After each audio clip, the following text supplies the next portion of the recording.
सुष्मिता नाम की एक लड़की उसके माता पिता के साथ एक छोटे से शहर में रहती थी। सुष्मिता बहुत अच्छी लड़की थी। वो पढ़ लिख कर एक डॉक्टर बनना चाहती थी। वो अपने पिता से बहुत प्यार करती थी। एक दिन सुष्मिता ने अपने पिता से कहा, पिताजी, मुझे डॉक्टर बनना है।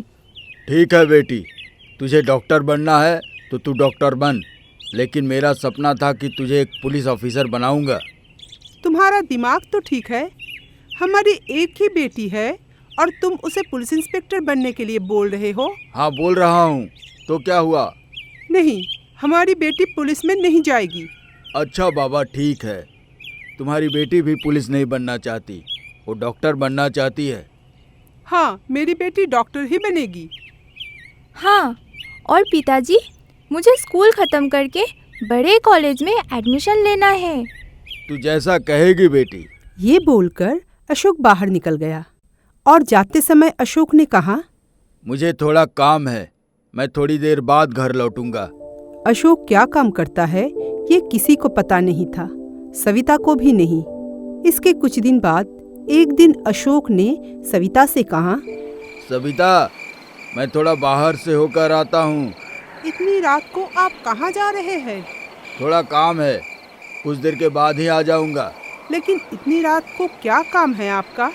मुझे तो आप बोल सकते हैं ना। कुछ काम है, इसलिए तो जा रहा हूँ। तुम मुझ पे विश्वास तो करती हो ना? हाँ जी, बहुत। क्यों विश्वास नहीं करूँगी? मैं तो सिर्फ पूछ रही थी कि आप क्या काम करते हैं, बस, और कुछ नहीं। उस रात अशोक बाहर चला गया, लेकिन घर में लौट कर नहीं आया। दूसरे दिन सविता सुबह नींद से उठकर देखता है कि अशोक घर में नहीं आया। फिर अपनी बेटी से कहा, बेटी, तेरे पिताजी कल रात से घर नहीं लौटे। क्या? कल रात से पिताजी घर में नहीं है? तो फिर कहाँ गए हैं? मुझे पता नहीं। कल जब जा रहे थे तब मैंने ये उनसे पूछा था, लेकिन उसने कुछ बताया ही नहीं। अब क्या करूँगी माँ? मुझे तो बहुत डर लग रहा है। डरने की कोई बात नहीं है, आ जाएंगे। शायद कुछ काम के वजह से वो आ नहीं पाए। इस तरह वो दिन भी गुजर गया, लेकिन तब भी अशोक घर नहीं लौटा। अब तो सविता को भी डर लगने लगा। सविता ने सोचा, अब तो कुछ करना पड़ेगा। तब वो अपनी बेटी को लेकर पास के पुलिस स्टेशन में गई। फिर वहां जाकर दरोगा बाबू से कहा, दरोगा जी, मुझे आपसे एक मदद चाहिए। हाँ बोलिए, क्या हुआ है? क्या मदद चाहिए आपको? मेरे पति 2 दिन से लापता है। 2 दिन पहले रात को वो घर से निकले थे, लेकिन अब तक नहीं लौटे। अब आप ही बताइए, मैं क्या करूँगी? मुझे तो कुछ समझ में ही नहीं आ रहा है। ठीक है, घबराने की कोई ज़रूरत नहीं, मैं देखता हूँ मैं क्या कर सकता हूँ। आप अपने पति का नाम बताइए। मेरे पति का नाम अशोक है। और उनकी कोई तस्वीर है आपके पास? जी हाँ है। ये बोलकर सविता अपने बैग से अशोक की एक तस्वीर निकालकर दरोगा के हाथ में दिया। वो तस्वीर देखते ही दरोगा चौंक गए और सविता से पूछा, ये आपके पति हैं? हाँ, क्यों? मेरे पति है अशोक। अच्छा ठीक है, अब आप जाइए, हम देखेंगे। दारोगा जी, मेरे पिताजी मिल जाएंगे ना? हाँ बेटी, हम तो ढूंढेंगे और पूरी तरह से कोशिश करेंगे उन्हें पाने की। दरोगा से बात करके सुष्मिता और सविता जब पुलिस स्टेशन से निकल रही थी, तब 2 कांस्टेबल आपस में बात कर रहे थे कि अशोक बाबू एक अंडरकवर एजेंट है और वो एक मिशन पर थे, जो मिशन वो कामयाब कर नहीं पाए और एक बड़े गैंग के हाथ में वो किडनैप हो गए। ये बात सुष्मिता के कान में गई। फिर वो दोनों घर में लौट आए और सुष्मिता अपने माँ से पूछा, माँ, मुझे आप एक बात बताइए, मेरे पिताजी क्या काम करते थे? अरे बेटी, शादी को तो इतने साल हो गए, उन्होंने कभी मुझे बताया ही नहीं कि वो क्या काम करते हैं। क्या बोल रहे हो आप? इतने दिनों से पिताजी क्या काम करते हैं ये नहीं बोला? और आपने कभी जानने की कोशिश भी नहीं की? हाँ, जानने की कोशिश तो की, लेकिन जब भी पूछती थी वो एक ही बात बोलते थे, थोड़ा काम है, आ जाऊंगा। और मैं पूछती थी कि क्या काम है, तब भी वो बोलते थे, मुझ पर तुम्हें यकीन है कि नहीं? बोला ना, थोड़ा काम है, आ जाऊंगा। माँ, इसके अलावा काम के बारे में आपको कभी कुछ नहीं बोला? नहीं बेटी, कुछ नहीं बोला। ये सुनकर सुष्मिता सोचने लगी कि पिताजी इतने दिनों से क्या काम करते हैं। ये बात माँ को कभी बताया क्यों नहीं, और मुझे इतना प्यार करते हैं, मुझे भी तो कभी नहीं बोला। फिर उस दिन जो कुछ सुना वो सच तो नहीं। ऐसे ही एक दिन दरोगा रमेश सविता के घर आए। सविता जी घर में है? हाँ दरोगा बाबू, आप इधर बोलिए, कुछ खबर मिला? हम बहुत चिंतित हैं इस बात को लेकर। हाँ, खबर तो मिली है, अशोक हमें मिल गए। क्या सच में अशोक मिल गया? मुझे पता था कि वो कुछ काम के वजह से ही आ नहीं पा रहे थे। कहाँ पर है वो? सविता जी, हम दुखी हैं कि अशोक बाबू को जिंदा हम ढूंढ नहीं पाए। वे हमें एक जंगल में मरे पड़े हुए मिले। ये आप क्या बोल रहे हैं दारोगा जी? हाँ सविता जी, मैं ठीक ही बोल रहा हूँ। अशोक बाबू अब जिंदा नहीं रहे। ये बोलकर दारोगा रमेश चला गया। तब सुष्मिता घर में नहीं थी। फिर वो जब घर में आई तो देखा कि उसकी माँ रो रही है। तब वो अपनी माँ से पूछा, माँ, आप रो क्यों रहे हो? क्या हुआ है? बेटी, तेरे पिता अब नहीं रहे। ये आप क्या बोल रहे हो माँ? आपका दिमाग तो ठीक है ना? हाँ बेटी, मैं ठीक ही बोल रही हूँ। कुछ देर पहले दरोगा जी आए थे और वही ये बोल कर गए कि अशोक जंगल में मरे पड़े थे। नहीं, ये नहीं हो सकता। ये बोलकर सुष्मिता रोने लगी और सोचने लगी, मेरे पिता के कातिल को मैं ढूंढ कर ही रहूंगी।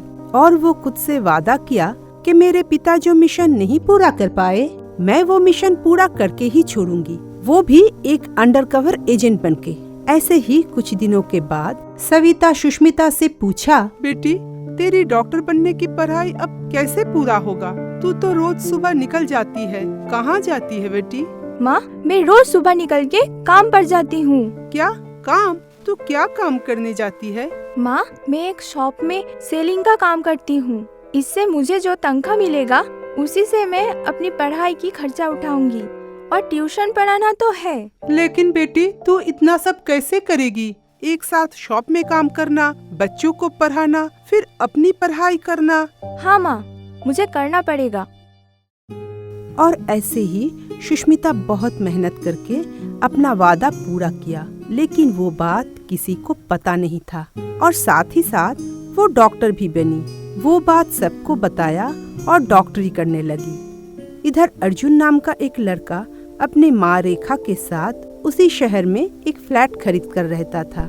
रेखा और सविता दोनों बचपन के सहेली थे। फिर एक दिन एक बाजार में दोनों की मुलाकात हो गई और एक दूसरे को देखकर कहा, अरे सविता, तू यहाँ क्या कर रही है? अरे मेरा घर तो यहीं पर है, लेकिन तू यहाँ कैसे? मेरा बेटा तो इसी शहर का एक बड़ा कंपनी का मालिक है, और इसलिए ही हम इसी शहर में एक फ्लैट लेकर यहीं रहते हैं। अच्छा अच्छा, ऐसी बात है, तो बोल फिर कैसी है तू? हाँ, अच्छी हूँ, लेकिन एक बात की चिंता है। क्यों? चिंता किस बात का?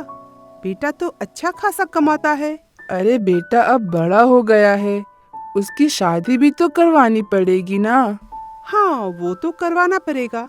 अच्छा, इस बात का चिंता? हाँ, और सुना था तेरी एक बेटी है, वो कितनी बड़ी हुई और क्या कर रही है अब? हाँ, मेरी बेटी बड़ी हो गई है और डॉक्टर बन गई है वो। फिर तो बहुत अच्छी बात है।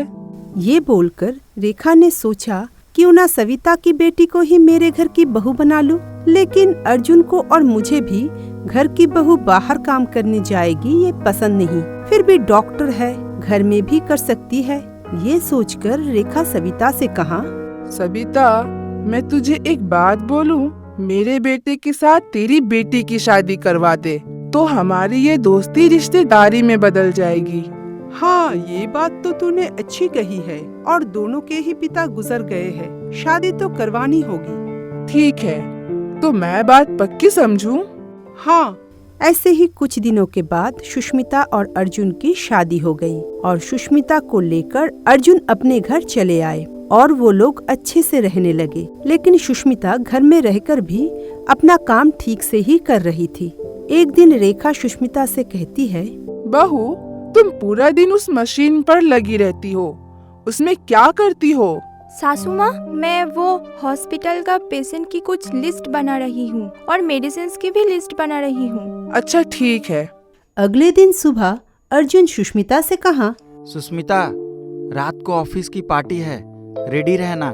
पार्टी? हाँ पार्टी। क्यों, तुम कभी पार्टी में नहीं गई? नहीं, मैं कभी पार्टी में नहीं गई हूँ। ओह अच्छा ठीक है, नहीं गई तो क्या हुआ, आज मेरे साथ चलोगी। ये बोलकर अर्जुन बाहर निकल गया। तब सुष्मिता ने सोचा, आज मैं पार्टी में चली गई तो मेरी इतनी दिनों की मेहनत सब खराब हो जाएगी, मेरे सारे प्लान गड़बड़ हो जाएगी, किसी भी तरह नहीं जाना है। और शाम को अर्जुन घर आकर बोला, सुष्मिता, अभी तक तुम रेडी नहीं हुई, कुछ देर में ही हम चलेंगे। अर्जुन सुनो ना, मेरा एक जरूरी काम है हॉस्पिटल में, एक जरूरी ऑपरेशन है, मुझे हॉस्पिटल में जाना ही होगा। तुम पार्टी में जाओ, फिर कभी पार्टी होगा तो मैं जरूर जाऊंगी। ये बोलकर दोनों ही निकल गए, अर्जुन पार्टी के लिए और सुष्मिता अपने मिशन पर। कुछ देर बाद सुष्मिता की प्लान कामयाब हुआ और अर्जुन को उस गैंग ने किडनैप कर लिया, जिस गैंग ने सुष्मिता के पिता को भी किडनैप किया था। फिर सुष्मिता उन लोगों का पीछा करके उनका डेरा देखकर घर चली आई और घर आते ही रेखा ने पूछा, बहू तू चली आई, अर्जुन कहाँ है? वो पार्टी से अभी तक नहीं आया, कहाँ गया? मैं तो हॉस्पिटल से आ रही हूँ। मेरे बेटे को क्या हुआ? इतनी रात हो गई, अभी तक नहीं आया, कुछ हुआ तो नहीं है ना? शायद इतनी रात होने की वजह से दोस्तों के घर ही रह गया होगा। आप सो जाइए, कल सुबह आ जाएंगे। सुबह उठकर रेखा अखबार पर देखता है कि बड़े कंपनी के मालिक अर्जुन किडनैपर गैंग के हवाले में है और वो लोग 10 करोड़ रुपए देने से उसे छोड़ेंगे। ये देखकर रेखा बहुत रोने लगी। फिर सुष्मिता अपने टीम को लेकर उन किडनैपर गैंग के हाथों से अर्जुन को छुरा कर ले आया और उस गैंग को पकड़कर अपने पिता का मिशन भी पूरा किया और अर्जुन को लेकर घर लौट आए। उसे देखकर रेखा ने बोला, बेटा तू ठीक तो है ना? हाँ माँ, मैं बिल्कुल ठीक हूँ। आपकी बहू इन किडनैपर से लड़के मुझे छुड़ा के लाई है। क्या बहू तुझे छुड़ा कर ले आई? हाँ माँ, सुष्मिता मुझे छुड़ा कर लेकर आई है। वो एक डॉक्टर के साथ एक अंडरकवर एजेंट भी है। लेकिन ये बात तो मुझे किसी ने बताया ही नहीं। कैसे बताएगा सासू माँ?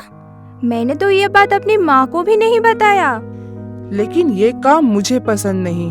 अगर मुझे पहले पता होता तो मैं अपने बेटे की शादी तुमसे नहीं करवाती। लेकिन सासू माँ, मेरी ये काम की वजह से ही आपका बेटा आज घर लौट आया है। ये सुनकर रेखा ने सोचा, ये तो सही बात है, और ऐसे ही रेखा मान गई और सुष्मिता इस तरह अपने पिता का सपना पूरा करके अपनी सासू माँ की मन जीतकर बन गई एजेंट बहू।